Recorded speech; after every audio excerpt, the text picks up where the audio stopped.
Attends, pas maintenant. Quand le moment sera venu, tu comprendras. Cette prophétie interdite devient encore plus intrigante lorsque l'on considère que d'autres prophètes et apôtres ont également eu des visions incomplètes. L'apôtre Jean, dans l'Apocalypse, entend lui aussi des voix qu'il ne put enregistrer. Dans Apocalypse chapitre 10, verset 4, il dit « Quand les 7 tonnerres eurent fait entendre leur voix, j'allais écrire. Mais j'entendis du ciel une voix qui disait « Scelle ce qu'ont dit les 7 tonnerres et ne l'écris pas. » Il y a ici un schéma. Certaines révélations sont réservées à des moments critiques, où le jugement et la miséricorde se croisent dans la ligne du temps prophétique. Daniel a vécu ce moment, et nous, vivant des temps si turbulents, pourrions être plus proches de l'accomplissement de cette révélation que nous ne l'imaginons. Ce qui a été scellé peut bientôt être ouvert. Ce qui a été caché pourrait déjà être sur le point d'être révélé. Mais pour comprendre pourquoi cela pourrait se produire maintenant, nous devons comprendre les signes qui indiquent que le temps de la fin a déjà commencé. Le temps de la fin est arrivé. La prophétie qui a été scellée dans les temps anciens contient un détail troublant. Elle ne serait comprise par aucune génération antérieure. Seul un peuple spécifique, à une époque spécifique, aurait accès à ce qui avait été caché aux yeux même de Daniel. Et la Bible ne fait pas qu'insinuer cela. Elle affirme clairement que le contenu scellé serait révélé au temps de la fin.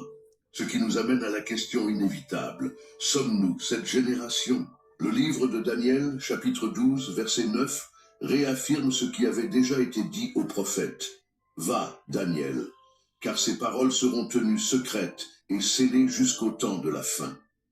Cette expression, temps de la fin, ne se réfère pas seulement à la fin de l'histoire comme un événement catastrophique, mais à une époque marquée par des signes spécifiques, une génération qui serait spirituellement, technologiquement et moralement à la croisée des chemins.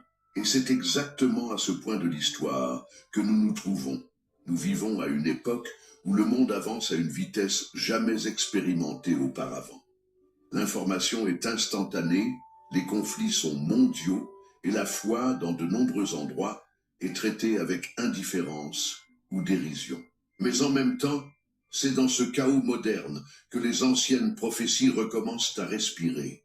La Bible n'a pas seulement prédit des guerres et des bruits de guerre, comme décrit dans Matthieu chapitre 24, verset 6, mais elle a également indiqué qu'il y aurait une génération capable de comprendre ce qui était autrefois caché.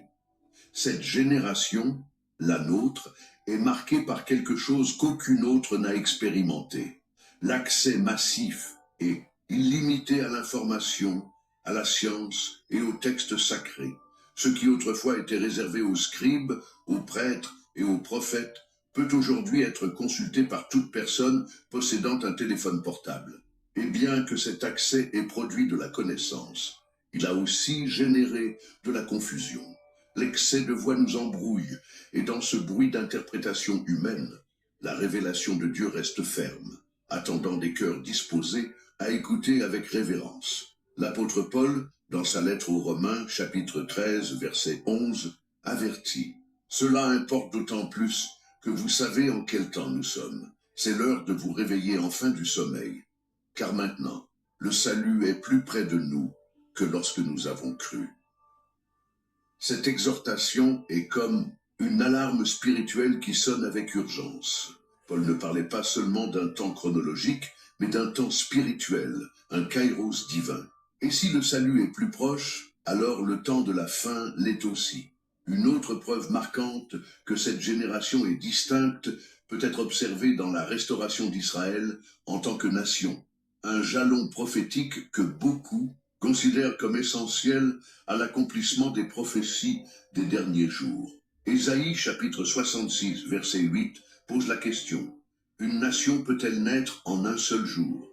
Et la réponse fut donnée en 1948. Lorsqu'Israël fut reconnu comme État souverain. Bonjour les humains, nous sommes le 18 avril 2025. Alors, ceux qui me connaissent, vous savez que je n'aime pas les chaînes qui sont faites avec de l'intelligence artificielle, car la plupart du temps, les titres sont pompeux, elles sont longues, et malgré le titre attrayant, qui donne soif de réponse, vous regardez la vidéo, et au bout, il ne s'est rien passé. Eh bien, ici, c'est la première fois que je suis d'accord avec une chaîne faite par intelligence artificielle. J'ai vérifié 3 ou 4 vidéos et pour le moment, je dis bien pour le moment, je n'ai trouvé aucune contradiction avec la Bible. Mais je vous invite toujours à vérifier vous-même avec la Bible. Hein.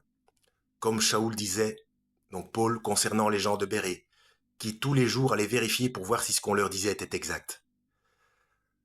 Alors, il y a des choses cachées dans Daniel. Dans une précédente vidéo, j'avais dit que ce qui avait été caché, c'était le système de paiement dans la main avec le code 666, parce qu'on le retrouve dans Apocalypse et pas dans Daniel.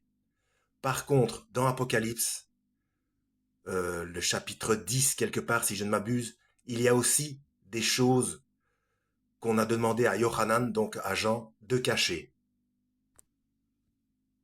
Pour le moment, à l'instant où je vous parle, je pense que ce sont des choses qui doivent être divulguées par les 2 témoins,